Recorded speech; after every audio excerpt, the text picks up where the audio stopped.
Welcome to Turn a Page, the official comic book club for Nerd Initiative. Each week, the NI Bullpen will be covering the world of comics, talking to creators, deep diving into some fantastic stories, and much more. Now let's hand it over to the team and turn a page.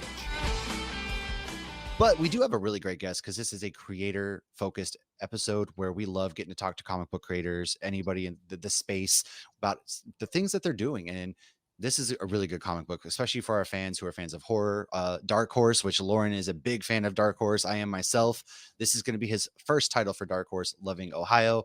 Matthew Erman is on the show to join us. So before we get to him, man, go ahead, subscribe, like, share, all the stuff that us old people don't like to say, but it's the thing that you have to do out there. Push yourself out there. So please, by all means, help the podcast grow. And then, of course, Hops Geek News, any podcasting, any social media platform. So Lauren, you don't have anything. You're drinking water in a cup that looks like beer, but it's true. Water. I am drinking water. So let's get to our guest of honor here. And Matt, welcome to the show. Great name choice. First of all, tell your parents. Thank you. Solid name choice as another Matt. Yeah.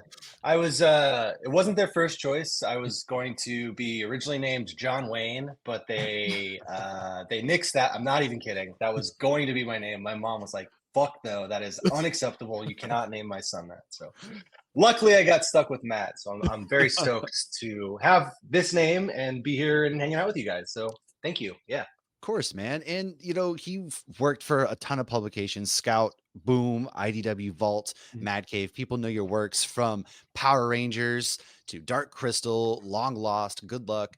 So we always like to ask our guests when they first come on, how did you get into this creating comics? What got you into comic books initially? Yeah. So, candidly, I didn't really read comics as a kid. I think, there was a store where I grew up in Kettering called Mavericks. And I think I went in there once when I was like maybe 8 or 9 and picked up a Spider-Ham comic and a few other Spider-Man comics. But that was basically my experience with comics growing up. And then when I got out of my hometown, when I moved out and came to, I live in Columbus, Ohio now. That's really where I got into reading comics. And Columbus is a great comic town. We have some incredible comic book stores, and we also have a art school here that has a comic book major. And so I really just kind of fell into it. And my wife, Lisa Sturl, is a comic artist, and she went to CCAD and studied illustration. And through her and through kind of just being in the city, I really started to fall in love with the medium.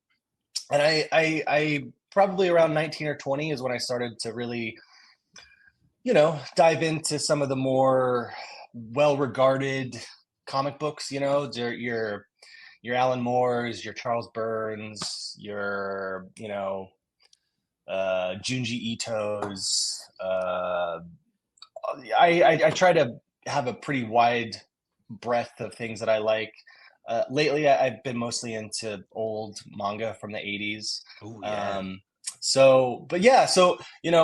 Writing comics was never on my list of things that I thought I was ever going to do. I've been writing poetry and short stories and stories since I was a kid, 12, 13 years old. And that's really where I started to get into being a writer is I tried to do the literary journal scene, and I was doing poetry publications.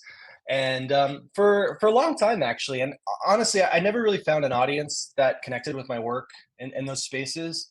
And it wasn't until I made my first comic with my wife, Lisa Sturl, that was called Long Lost, and we did that with Scout, that I really started to see a path to making the stories that I've always wanted to tell. And we found an audience that liked the work that we were creating. And from that first comic in 2017, I went on to do Power Rangers and Dark Crystal and Care Bears, and I created mostly I've been creating my own original series for publishers, which is a huge honor. I'm very lucky that I get to do that.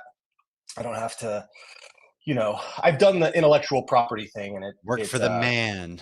I mean, that's where the money is, but it can be it can be a lot sometimes. And so, like I said, I'm really lucky that I get to tell the stories that I want to tell and publishers are interested in them. And it's, yeah, like I said, super lucky. And that's my background in all this.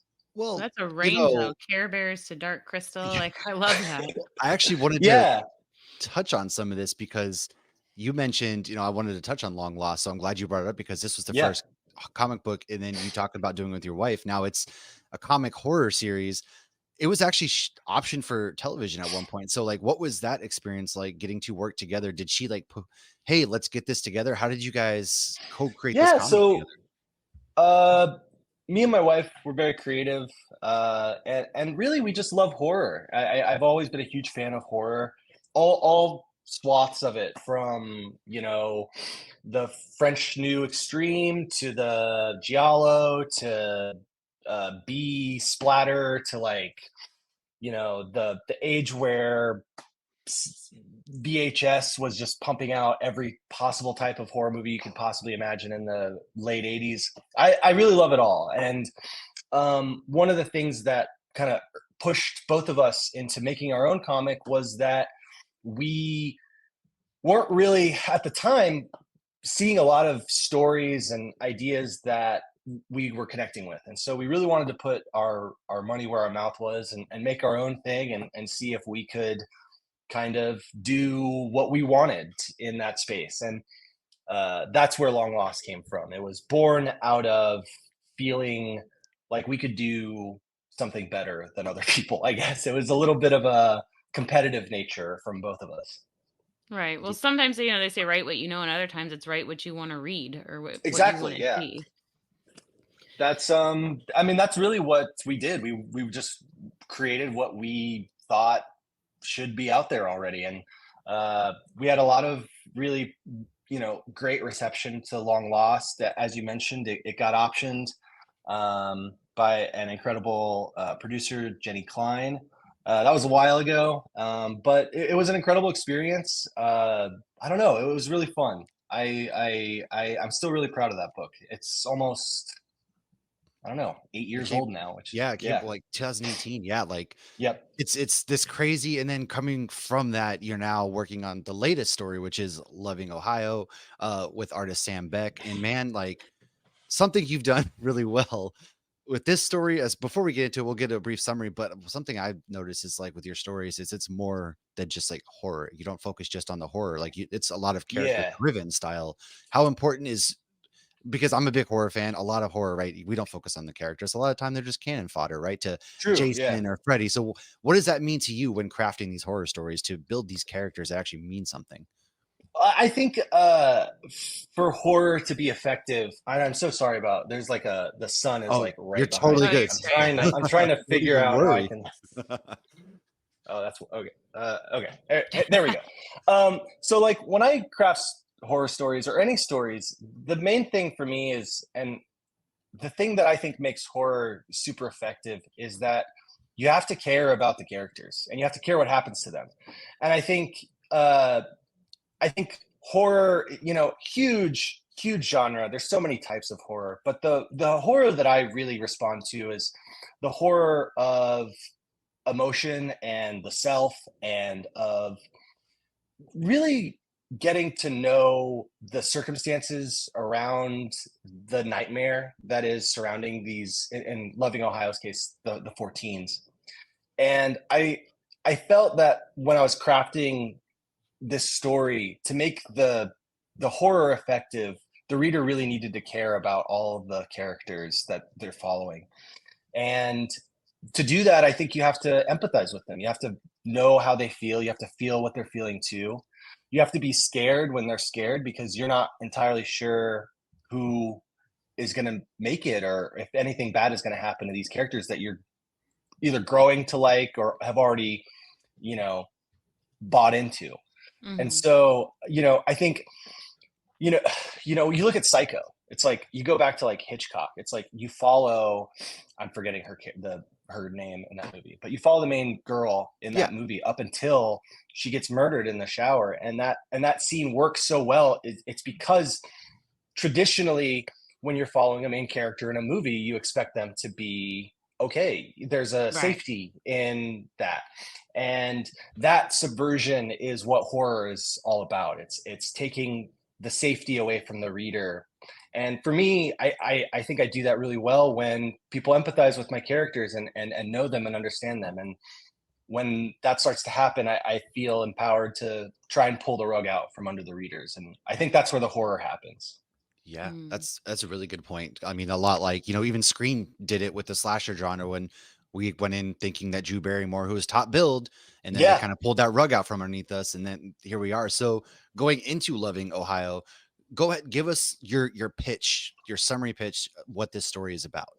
Yeah, so Loving Ohio is a horror story that takes place in the Midwest in a town called Loving in Ohio about four teens who are living in a town that is the headquarters of a cult called the Chorus. And they start to travel down this kind of nightmarish journey into the heart of what's going on in their town after their friend Jesse commits suicide at the beginning of the book. And that mystery of why he did this and what's going on with this cult that everyone is familiar with and everyone has a connection to, and that drives our characters to take action and figure out if they can get out of Ohio alive. That's kind of their goal, is if they can leave. So I think that's the book. Right. Now, in creating a horror comic, I feel like there's got to be an extra level of, getting the person holding the book to be, scared or nervous or have that jump scare. So, one of the things I thought you did so brilliantly was the main character is normal looking, or the main villain is normal looking, but terrifying at the same time. So, how did Yeah. that work with the artist in creating this creepy guy that there's nothing like, there's not It's just he anything has that like that you're like, slight, oh when my you God, see but somebody, yeah, they're he's slightly off. You can just so look at somebody and like creepy. they're unsettling in Thank like you. a weird way. Yes. Yeah. Sam is incredible. Sam's my co-creator on this, and we worked hand in hand in making the man in the afternoon as uncanny as we possibly could. And I think that, like, for us to succeed in that, we had to make him feel normal, if that makes sense. And he's Mhm. not normal. You can tell when you look at him that nothing is right about him. But I think horror has a tendency to amplify the grotesque in their monsters. And to me, there's something equally as horrifying when a monster is a normal looking guy. And I think that kind of speaks also to the kind of modern idea of what's real and what's terrifying. And you never know uh who the monster is in real life. And not to bring up like super serious things, but like you think about the US and mass shootings and kind of mass tragedy events, and those things are perpetrated by people that are normal looking Yeah. people. You And I always think hear that's, that. Yeah. yeah. And so I think that was the desire, is to create a villain that looks like, not like, he doesn't look like a villain. He just looks like a guy. Lauren, you're about to Right. get real proud of me here. All right. It's Yeah. like Dean Winchester said in Supernatural, like monsters they can deal with. It's the humans that freak him out. And I mean, it's true. Like this guy, he looks like he could be like your creepy uncle. Like there's something just off. He has like the gaunt cheekbones, things like that. Yeah. Uh, but some of But the things I that did a little bit of like, "Oh," when I saw well, him, and yeah, like there's it's the nothing. long hair. It's like the I don't sunken know. in It's cheek. There's just something yeah. off. Like you said, it's a normal person. But if you saw them at the same time, it'd be like, all right. It's Yeah. like Joel Osteen. Let's take him. Super pastor, Yeah. right? You No, look at that's him and he's creepy. Like he is. there's a lack of humanity that is expressed in their kind of dullness and normalcy. It's Right. like like you look at Joel Osteen, he goes so far out of his way to make himself look like a normal person, but that through the veneers and Yeah. the Look at the plastic eyes. surgery Yeah. and the eyes, there's nothing really there anymore. Yeah. So yeah, thank you for all picking up on that. I'm really proud of the man in the afternoon. I think he's one of the scariest things I've come up with. I Well, even love, just you're when right. he tries to act very calm and very, "Oh, Yeah. I'm just doing this. Can you help me?" And I don't wanna give too many spoilers of what he's doing and what he's pretending to do, but it's just how quick could somebody react to what he's trying to do to be like, "Oh, Yeah. yeah, let me help you." And it was like, I know that he was evil, but part of me was almost like, "Well, should they help him?" And I'm like, "No, he's evil." So I found myself getting lost in the story of like, what would, because anytime you watch a horror movie, you're like, what would I do? I Yeah. would run away. I would run up, I'd call the cops. I'd hide here. I'd do this. So yeah, I found myself doing that. But I want to go to the religious aspect because I was talking Joel Olstein and Yeah, I was everything. wanting to dive into Yeah. that too because I picked up on some things myself. I don't know, Lauren, if you picked up on, but I was getting like, Scientology kind of vibes too at the same time with the things that they do. Like they were making one of the characters' dads sign away like a lien, for example, and it kind of Yeah. got Yeah. Scientology vibes. Lauren, I didn't mean to cut you off, Lauren. Like No, by all yeah, means, take you're the reins fine. here. But yeah, that's what I was But picking up also like on. forcing the kids to go to church when they don't want to. And I feel like Yeah. our generation too, not everybody, but a big part of our generation is pulling away. Like I was raised going to church regularly. Yeah. I don't take my kids to church. So I feel like it is that next generation of like, well, I don't trust what the church is doing. So I got a lot of those vibes where this generation's trying to escape that because they're Absolutely. seeing how manipulative it is. Oh, for sure. And I grew up in a cult. So I kind of pulled a lot of the feelings that I had growing up in a space like that, to put into the book. And yeah, I think that the spirituality of the book and the uh kind of combativeness against organized religion and what I would just consider just the general culture of cults. I think that cults don't have to be spiritual. I've No. worked in jobs that feel like cults. So it's like Yes. there's a mindset and there's a way that these places can manipulate their influence and power to kind of extract what they want from you, whether that's money or time. In the cult that I was brought up in, it was mostly money. Their centers were all funded by patrons who would basically give tithing, and because they're a religion, they never had to disclose how much that was and who was getting paid. So all very nebulous. And other cults, there's a cult here in town in Columbus that they don't really do too much on the money side, but instead they indoctrinate early, and they live in group homes, and they bring up it's all part of a systemic kind of insidious capturing of vulnerable minds. And I think one of the things that I wanted to show with this book and my experiences is that a lot of representations of cults are very big, sex cults and murder cults, and everyone is getting branded on their genitals, and like it's crazy, Extreme, very, extreme. Looking Yeah. at you, girl from Smallville. exact extreme shit. And my experience with growing up in a cult was boring. It was boring and dull, and I was given books to read as a kid about baseball and how it, I was never brainwashed, or well, I was brainwashed. I was a kid, and you're kind of indoctrinated in this, but Right. the insidiousness of it can also be dull and boring and look like nothing at all. And that's what I wanted to represent with the cult in Loving Ohio. The chorus is that they're not they're not kidnapping people off the street, and they're not sacrificing people to a eldritch god. They're just buying up property in town from people that don't know any better, and maybe harboring some murderers, which Yeah.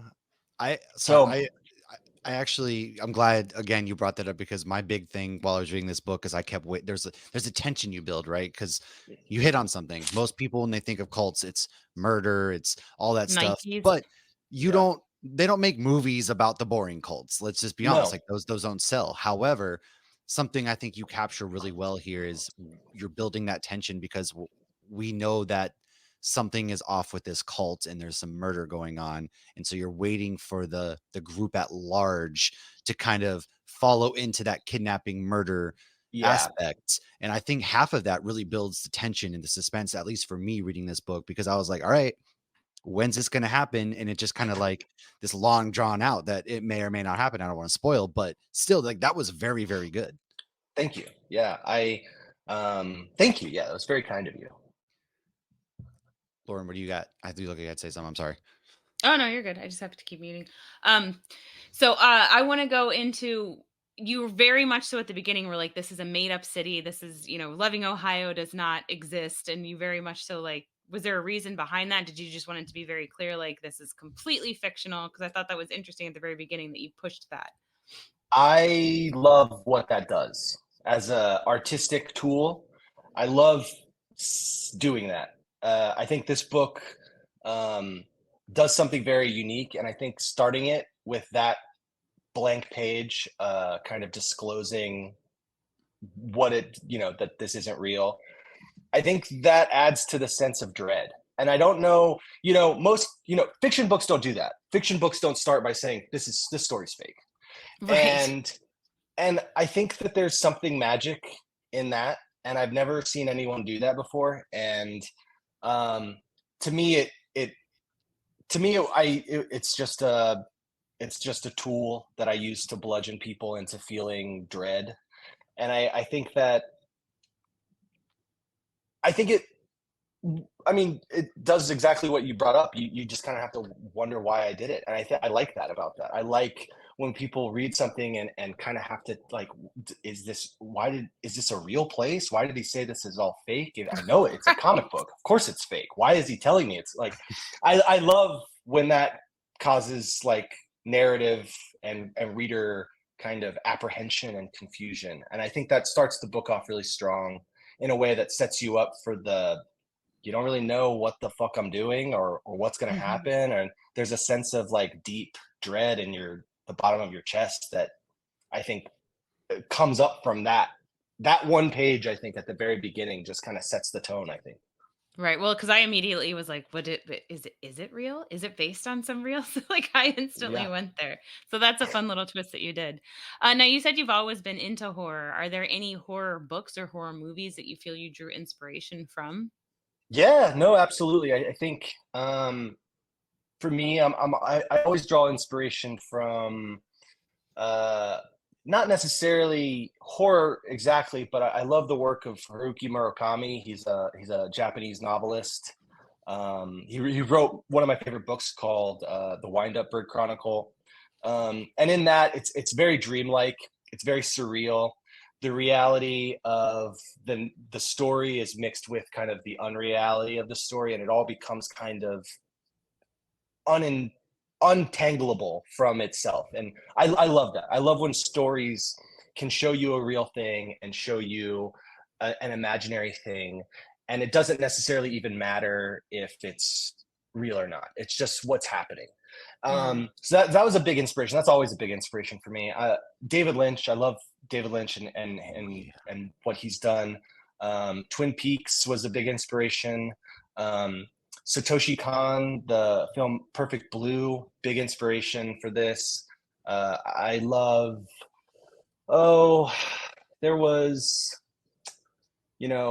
honestly, one of the bigger inspirations as well is just the liminal creepy, I guess, creepypasta, 4chan style, green text, scary stories. I think those do something, and they're so evocative, and they can do something in such a short amount of space that authors try to do in novels and movies. And I think it's super inspiring. I love when I read something really short that rocks me. And internet culture and internet myth making and even the SCP files. I don't know if either of you are familiar with that. I've heard of them, and then like there's Reddit that has like there's a big like short story things on Reddit. Yeah, so I'm familiar with all these. Yep.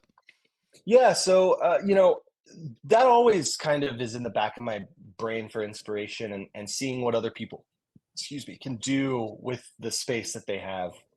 And comics is a very space oriented medium. You only have uh, a very limited amount of space on a page to get an idea across, or to say what you Mhm. want. So thinking about these shorter forms of writing as kind of a lodestar to be inspired by has always been kind of the thing that I love.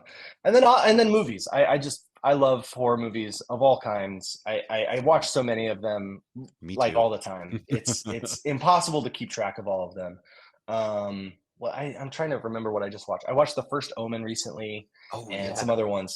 And I have a huge list of things that I want to watch. I want to watch the one with what's her face, Sydney Sweeney. Oh yeah. Immaculate. Immaculate. Yes. Yeah. So I'm always like just trying to intake as much horror and as much art as I can to just help me expand what I think is scary and what I know to be scary, and what maybe I don't even know yet. Is there was a thing I read about. It was kind of like a thought experiment called the paradox of the basilisk or something, and it was horrifying. It's a cool story. It's a cool paradox. It's a cool thought experiment. I thought that was really scary.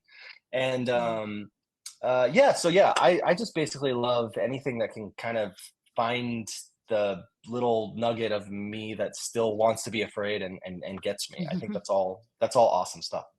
Right. I one of the, like, again, like the real and fake, there is something. Did you kind of play in the real and fake? Because you're like, you don't, it doesn't matter. There's scenes in this book too that's like the third eye. They get to that sequence when they kind of go to the ancestral plane, answer, whatever you want to Yeah, say that word. Yeah. So it's like for a minute, because I almost feel like the audience, we kind of almost need that for a second because we're so immersed into this book. And going along with it, Sam did a wonderful job with like the coloring. oh, There's a lot of oranges. It's brighter for a horror novel. Like horror loves it's to such lean a into, gorgeous. Yeah, yeah, they like, horror loves to lean into dark because dark is scary. But what you guys did in this is a lot of this is daytime. And yeah. Mhm. so did Sam, like, did that make it, was that kind of like a point of conversation with you guys? Like, no, let's do a lot of this in the daytime, or how did that play into it? Absolutely. Yeah, no. When we were developing the book, Sam and I really wanted to do something unique with the coloring. And Sam had an incredible idea to do a really limited color palette. So there's only 4 colors in this book. Oh, There's wow. only Yeah, Sam picked 4 colors, and then she used them at varying opacities to create depth. But it comes from a printing technique called risograph, which usually has again, very limited color palette. And by like limiting our color palette, we really got to make we really again just drilled down the mood. And for me, like, mood and tone and the aesthetics of a horror story, sometimes you know honestly, not sometimes, most of the time, it's more important to me than the narrative, Yeah. because what's scary doesn't make sense, and the Mhm. illogical can be more scary than if you fully understand something. And I love that. I love that there's a genre in which storytelling can be stretched, and the rules of narrative don't necessarily have to be followed to a T, because when you start to break them, it can really elevate the horror and really elevate, you know, the emotions and the what you're trying to do. So yeah, it was a huge discussion, and Sam did an unbelievable job. I think this is one of the most gorgeous colored books Oh, she ever absolutely made. crushed it. 100% Well, agree. Like and that's one yeah. thing I noticed for sure. Well, and the kids, you can all see the weight that they carry, and you can Yes. see that on their face. So they just look so just, yeah, Yeah, down. broken. So now, this, well, I guess it's a graphic novel, not a comic, because it is Mhm. longer. This wrapped up, so it does have an ending, but it's not an ending that I feel is happily ever after necessarily. So will you ever go back and touch on any more of this, or do you feel like you did I don't everything you know. needed with this story? I definitely, when you finish something, you always have a part of you that wants to come back to a story or to characters. And I love Sloane and Cameron and Anna and Elliott. They're some of my favorite characters that I've ever written. I feel like I really know them each like very specifically and individually. And yeah, I think that if down the line, if there's a story that really captivates me or pulls me and speaks to something that these characters could experience, I absolutely could come back to these characters. But I think the story has always been intended as from beginning to end. I wanted it to be uh complete, as in, Right. if there is never any more of this, which there very likely will probably never be, I'm really happy that where it ends is where I wanted it to end. And comic series, you don't have that luxury sometimes. And with graphic novels, and this is a huge thanks to Dark Horse and my editor Connor. They really trusted me to like write the book that I wanted to write, and I got to do that. I'm again super lucky. This is a book that straight from my heart and Sam's heart.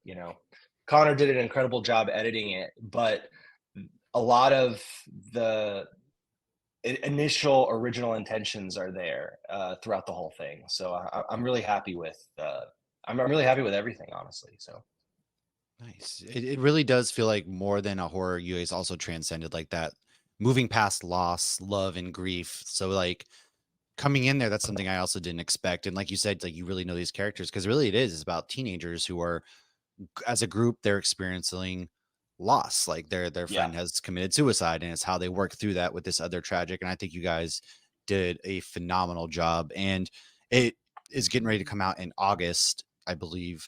yeah, And August 6th. okay, August 6th. That's just incredible. And so, do you have any? Are you going to be at any cons this coming summer? Any upcoming conventions where people can maybe pick this up in person and kind of chat with you about it at all? Yeah, so so there's going to be a little book tour in August, mostly almost exclusively all in Ohio, because I figured that makes the most amount of sense with the title of the book. Yeah. But I am going to be making hopefully I will be at SPX this year with my wife. I might be selling it there. It depends on some other stuff. We have a son, so it's always like juggling the We got family and the kids comic too. book. Yeah, we have Kids, they Yeah. just ruin it all, man. Let me tell. No, I'm just kidding. My son's 18 months, and I literally can't wait to bring him to some of these spaces and get to show Yeah, him dude. all the cool things that I get to do. So, and then I honestly, I just put in an application for GalaxyCon Columbus here in Yeah. town. I think mostly I'll be doing a lot of conventions next year. Probably C2E2 next year, probably TCAF next year, probably New York Comic Con next year. Next year is going to be the year where I'm out at all these places hawking my wares. This year has been like recovery and Yeah. promotion and stuff. So next year is going to be where I'm hustling and stuff. Well, you need that too, especially with a young Yeah. kid. I got 2, Lauren's got 3, like, and it really is special getting to that age because I have a 8-year-old son and I've taken him to Comic Cons and now he sits down Oh and yeah, reads comic books. that's so cute. It's amazing. It's such a special experience. I can't wait to just to see like that's you reach that point too. It's going to be Yeah. incredible. And hopefully like So people it does in get more Ohio, expensive. it does. Yeah, it does. Yes. But I mean, I hopefully everybody gets out there in like 2025. Perfect timing. The book will be out. Do you have any other works that you have on your plate that you're also working on this year besides Loving Ohio? Yeah, so Golgotha Motor Mountain is my comic series through IDW with Lonnie Nadler and Robbie Rodriguez and Marissa Louise, and That's a fun, trippy one out there for anybody who hasn't read thank it. you. Yeah, I've been it's reading it. It's trippy. It's awesome. thank you. It's the one of the weirder things I've ever written, and having written it with Lonnie Nadler, who is an incredibly talented, one of my favorite people in comics, incredibly talented, writes some of the coolest shit. He's got The Sickness out right now too, which is just an incredible book. And so that the trade for Golgotha Motor Mountain comes out on December 10th. That'll be the full collected series. And then I also have another graphic novel coming out on September 17th. It's a middle grade horror graphic novel called Heebie-Jeebies through Paper Cuts. Nice. And that's with collaborator Shelby Criswell. We did Terminal Punks together for Mad Cave a couple years ago. And we got to reunite and make another really punk, cool book, but this time it's for kids. And it's something I've been wanting to really get into since having my son. And I'm really excited for that. So yeah, those are the 3 books that I've got coming out this year. Loving Ohio comes out August 6th. Heebie-Jeebies comes out September 17th. And then Golgotha Motor Mountain comes out December 10th. Awesome. I can't wait. Can't wait to get the physical copy. And the last question we like to ask is, obviously, where can people find you at if they want to look more into your works? Yeah, so you can find me on Twitter or Instagram. Just search my name, Matthew Erman. I'm usually the only comic writer that pops up. And I have a website, just matthewerman.com. And yeah, I'm always available. I like being a part of the community and helping people. This community and this industry, specifically industry, can be kind of esoteric and hard to figure your way around. So I always tell new creators to, if you have any questions, like shoot me an email or hit me up. I'm always happy to answer any logistical questions you have about making comics, or if you're looking about getting in with a publisher and you're wary, or if you don't quite know what a contract term means, I'm always open for questions and stuff like that. I try my best to not be a gatekeeper and to let people have as much information as I wish I had when I started doing this. So yeah, that's how you can find me. That's the way to do it too, because it really is, especially modern day comic books is a really hard place to navigate. There's so many different places, so many out there. So that's incredible. We really thank you for taking the time and sharing this book with us, number one, because it was fantastic, and then number 2, Thank you so much. hanging out with us. And man, as a fellow horror enthusiast, maybe we'll have to look down the road to chat some horror movies, because there are some good ones coming out. Oh, absolutely. Soon. So would love to get to that. But I am thank you for hanging out. super excited for Long Legs. I know. Yes, I think that everyone one. is. Yeah, I've seen the trailer and I've heard people talking about how it's like Yeah. the best of the year. I'm pumped for Yeah. that. Quiet Place year 1's coming out, so I'm excited for that one. There's just a lot of good stuff coming out. It's a horror renaissance, I feel like, right now, past couple years. So we're living in the good times, I think, for horror. Yes, I was never absolutely into agreed. horror. Matt made me get into horror.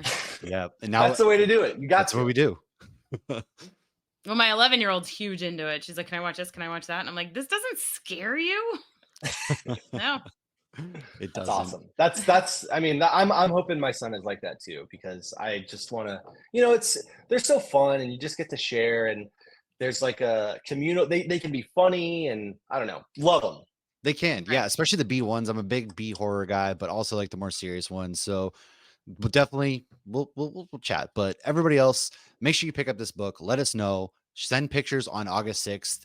Don't worry, we'll remind you when it comes out. And then you can be sure to check out our actual full in-depth review on nerdinitiative.com, because every Wednesday we go ahead and review your favorite comic books. Last week we had over 30 different books that we reviewed. So if you don't know what to read, whether you're a first-time reviewer or a first-time comic book reader, maybe you're seasoned and you're just not sure what's out there, don't worry. We got you, whether it's on this podcast or nerdinitiative.com. So everybody else, thanks for hanging out, and we'll see you guys next time. Cheers.